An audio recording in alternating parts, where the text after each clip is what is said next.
Welcome to Madasaling Pinoy, your prayer partner. Ngayon ay Lunes ng ika-28 linggo sa karaniwang panahon. Ang mabuting balita ng Panginoon ayon kay San Lucas.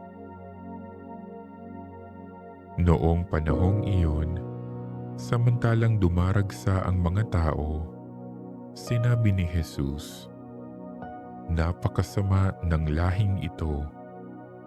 Naghahanap sila ng palatandaan mula sa langit, subalit walang ipapakita sa kanila maliban sa palatandaang inilalarawan na nangyari kay Jonas.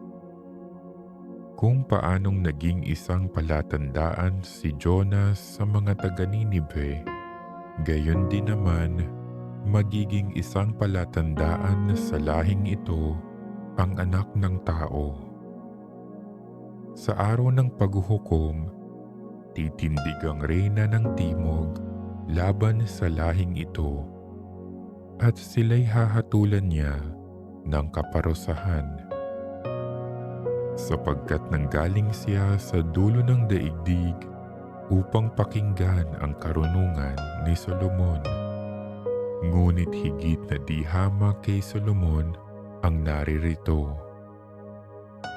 Sa araw ng paghuhukom ay titindig ang mga taga-Ninive laban sa lahing ito at hahatulan ng kaparusahan sapagkat nagsisi sila dahil sa pangangaral ni Jonas.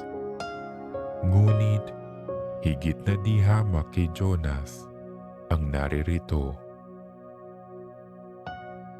Ang mabuting balita ng Panginoon.